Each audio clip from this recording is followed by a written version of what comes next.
Good morning. It's Sam. I'm here solo today. It's a story time episode, so I am going to be reading from one of our books. Today is Why Is Everybody Always Picking on Me? This was written by Dr. Terence Webster-Doyle, and it's a guide to handle bullying.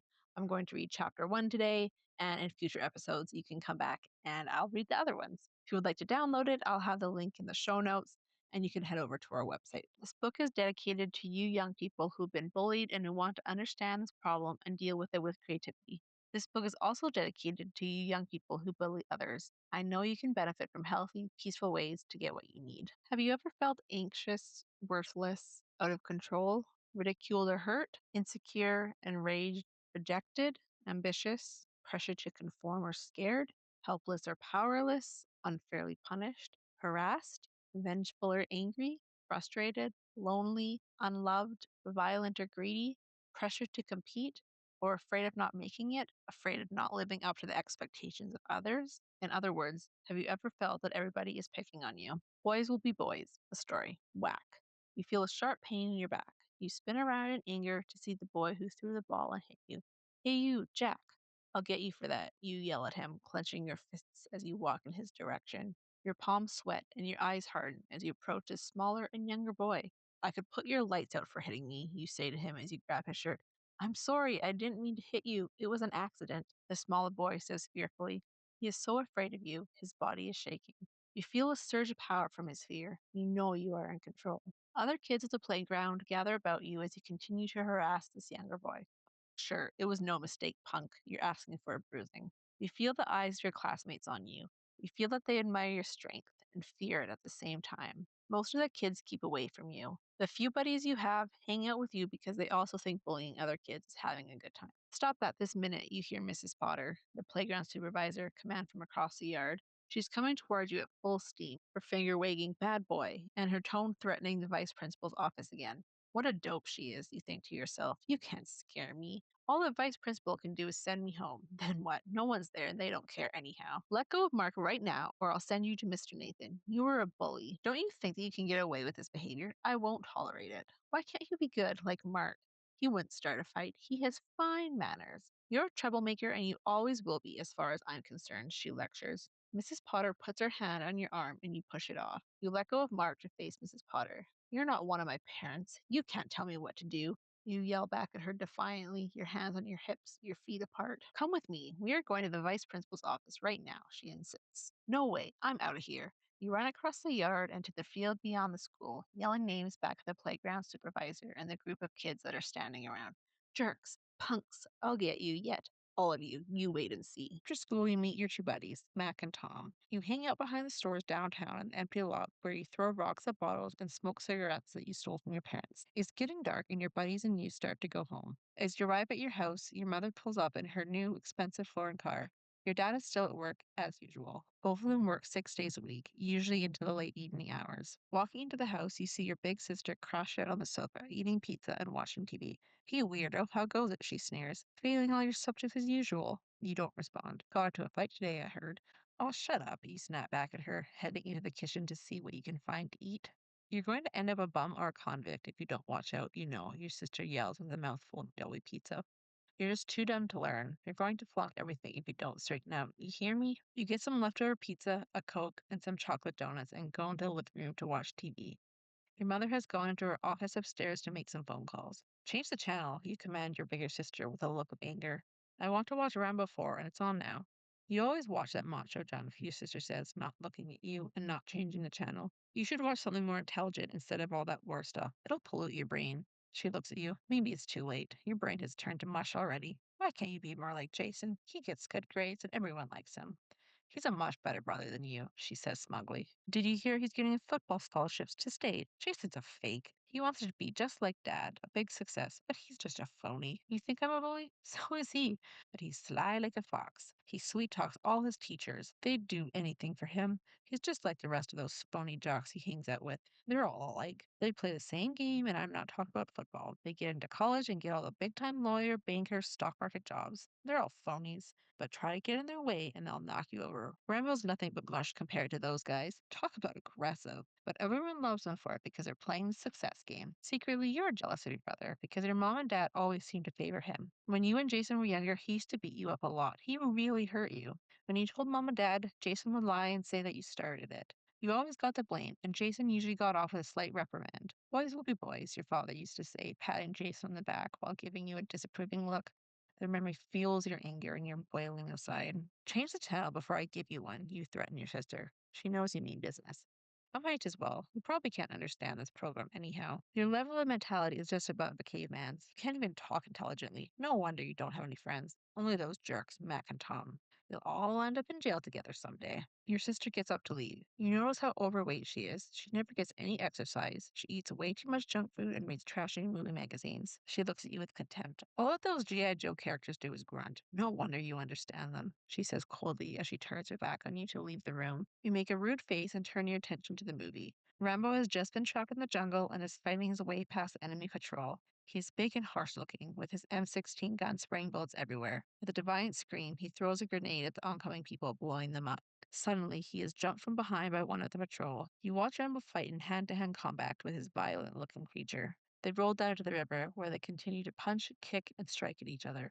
Rambo grabs the enemy by the throat and holds him underwater with a look of crazed intensity on his face. Finally, Rambo pulls out his commando knife and plunges it beneath the surface into the gut of the quivering body. The river runs blood red as Rambo, unscathed, climbs the shore to meet his next patriotic and violent adventure. There's a strange attraction to these films. You feel the excitement. You feel like Rambo. You experience his every emotion. Your palms sweat and your fists go hard. You want to be like him. You've even thought of joining the commando forces after high school. You want to serve your country against the enemy. When you were younger, you used to read war comics and play with war toys. G.I. Joe and other action figures were your favorites. You took a few lessons in karate, but you didn't like the teacher or the class because they talked about feelings. The teacher wasn't a patriot or a hero like Rambo, anxious to go to battle to defend your country's image. This karate teacher was soft and gentle. He told you that karate wasn't for fighting, but rather for learning about how to defend yourself so that you don't have to fight. He talked about being peaceful and caring, and you thought he was a wimp. You bought some martial arts weapons instead, nunchucks and a butterfly knife, which you carried until they were taken away by Mr. Nathan one day. Suddenly, your thoughts are interrupted by your father's voice coming from the front hall. Hello, I'm home. Hey, anyone here? Come on, let's celebrate. You can tell he's been drinking again. Your stomach suddenly becomes tight and starts to ache. Your palms sweat as you clench your fists. Hey, buddy, what's the good word? Your father asks, entering the family room where you're watching TV. Nothing, you grunt, not taking your eyes off the TV. You can sense your father's anger and frustration behind you. Your father and you do not get along very well. Sometimes when he drinks, he tries to hit you. When you were little, he did, but now you are too quick. One night last year, on your 13th birthday, you and he finally went at it. He was drunk and heard that you had been caught stealing cigarettes from a local store. You bum, he shouted then. Why can't you be more like your brother, Jason? He'd never do anything like that. He swung at you, but you ducked and let him have it. Jason, your mother and sister had to break it up. You remember that time now and you think angrily, if he only knew who taught me how to steal, he'd die. Jason is the biggest thief. He takes his parents' money, liquor, and cigarettes right from under their noses, and they don't ever seem to notice. You sink down in your chair as your father comes over to you. You are ready for whatever happens. You don't care anymore. Sometimes he gets violent, sometimes he spoils you by giving you a bunch of money when he's drunk. You can never tell which way he'll go. Hey buddy, watching old Rambo. Great, isn't he? Kills all those bad guys. Blows them away. They deserve it. He looks at you. How are you? Are you getting into fights lately? Hope you stand up for yourself if you're getting picked on. Here's a little something to get a treat with, as he stuffs a $20 bill into your shirt pocket. Sorry I'm late again. Lots of work to do. This family is very expensive to support. You sink even lower in your chair, letting his words and his friendly breath go over your head. Rambo is moving across the jungle to the enemy airstrip. He's trying to get in an attack hawk helicopter. You've seen this scene before. Captures the helicopter and flies over the enemy compound, shooting rockets into the enemy barracks. Bodies flying in all directions, fire and smoke everywhere. You fix your eyes on that flickering screen, hands sweaty, fists clenched, waiting for the big kill. The story you just read took you through one day in the life of a bully. The main character, you, bullied kids at school, bullied the schoolyard supervisor, and bullied his sister at home. There's no doubt that this person is a bully. But did you realize that almost everyone in this story was some sort of bully? What about the school year's supervisor? Didn't she bully you with commands, threats, ridicule, and intimidation? What about the sister? Didn't she bully you by making fun of you, teasing you? What about the brother? Wasn't he a bully, but one who got away with it? And what about the father? He's a workaholic who neglects his family, then tries to make it up with tokens of money, and sometimes gets drunk, violent, and bullies his family. The mother's so busy in the business world that she doesn't seem to be there at all. Bullies come in all sizes, shapes, ages, and nationalities. They can be rich or poor, educated or ignorant, male or female. Every bully is different, but what they have in common is one, they verbally or physically pick on others, and two, they are hurt, angry, afraid, and frustrated. Because of these feelings and their inability to deal with them, some bullies have done a lot of harm. Being bullied can have very serious consequences. Some victims of bullies have felt so bad they have taken their own lives, as happened in the southern United States when a seventh grade student, tired of 4 years of being called chubby and a walking dictionary, brought a gun to school and fatally shot another student before killing himself. His classmates said he was just someone everyone picked on. If you've ever been bullied, you know that it doesn't feel good. It's frightening and can be harmful both physically and mentally. That's why I've written this book. I was harmed both physically and mentally due to being bullied as a boy, and I wanted to help you live your life so this doesn't happen to you. If you have been bullied, this book will show you ways to never be bullied again. If you are a bully, this book will show you ways to get what you need without bullying. In order to do something about bullying, we have to know what we are dealing with. Let's take a look at the kinds of bullies that exist in the world today. There are two main kinds of bullies. The first is the extrovert bully, or outward. Extrovert bullies are outgoing, aggressive, active, and expressive. They want to be on top, in control.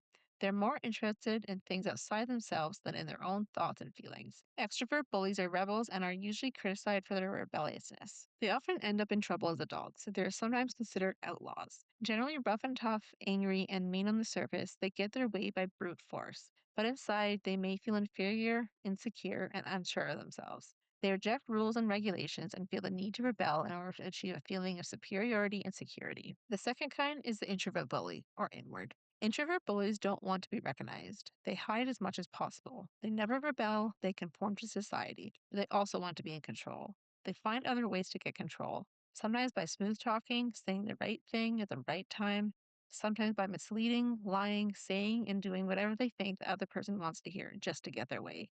They deceive people into thinking they mean well. They work on becoming a teacher's pet. They're often so good at bullying that we don't even notice that they are bullying us. Introvert bullies get their power through cunning and deception. They seem to go along with the crowd, but because they desperately want to be successful, get the highest, the best, the most, they will lie, cheat, do anything to get what they want. There are many types of bullies. See if you can recognize any of the following. Can you tell if these are introvert bullies or extrovert bullies? So the super jock bully, their motto is I'm number one. Yeah, me. The preppy bully, their motto is I'm the elite of society, the upper crust. The movie star bully, their motto is mirror, mirror on the wall, I'm the fairest of them all. The brain bully, their motto is I'm smart, therefore I know better than you. The rocker bully, their motto is trash it, jam it, freak out, do your own thing. Who cares how it affects anyone else? The hippie bully, their motto is tune in, turn on, drop out, you're a fool to stay straight. The patriotic bully, their motto is our country, right or wrong, love it or leave it. The religious bully, their motto is that there's only one belief worth believing, mine. The financial whiz bully, their motto is when I speak, Wall Street listens, so you better listen too. The prejudice bully, their motto is you are inferior because you are film, religion, race, nationality, color of skin, etc. The whining kid bully, their motto is speaking to their parent, if you don't buy me this, I'll fill in your own threat. Can you think of other types of bullies? There are many different kinds of bullies, but what they have in common is that they are concerned mainly with their own pleasure rather than thinking about anyone else. They want attention, recognition, power, position, and fame, and they're willing to use other people in order to get what they want. They want revenge for hurt feelings they have. They do not have the ability to look at the whole picture and therefore are not responsible people. We live in a society in which many people spend their lives looking out for number one. They are self centered, aggressive, and so focused on success that they do not consider anything or anyone else around them. These people create conflict in their own minds and in the world. I know it's difficult sometimes not to be a bully when there are bullies in your home, school, and neighborhood. To make matters worse, many of them bully you around while telling you not to be a bully. But you don't have to be a bully if you decide you don't want to be like them. In order to stop bullying, the first thing you'll need to do is figure out what kind of bully you are or how have you been bullied in your life. Here are some questions to help you remember when and how you've been bullied or have been a bully. Have you ever bullied or been bullied by a younger brother or sister? Have you bullied or been bullied by any of your classmates? Have you been bullied or been bullied by your parents? Have you been bullied by your dog or pet? Do you fit into any of the bully types described earlier in this book? Have you been bullied by any of the bully types described in this book? Do you think you will continue to be bullied? For how long and why? Do you enjoy being a bully? If so, why? Do you enjoy being bullied? If not, why not? And remember, in order to learn about ourselves, we must be willing to be honest about our behavior. Being honest, we see ourselves as we are. This means that we do not judge ourselves or others for being good or bad. Feeling bad only creates hatred, guilt, and fear. Comparing oneself or another to what is considered good only brings conflict between who you actually are and who you think we should be. If we look honestly at ourselves without judgment, then there will be understanding and learning. That's the end of chapter 1 in Why Is Everybody Always Picking on Me? If you are enjoying this book, you can go and download it from our website. We have the links in the show notes.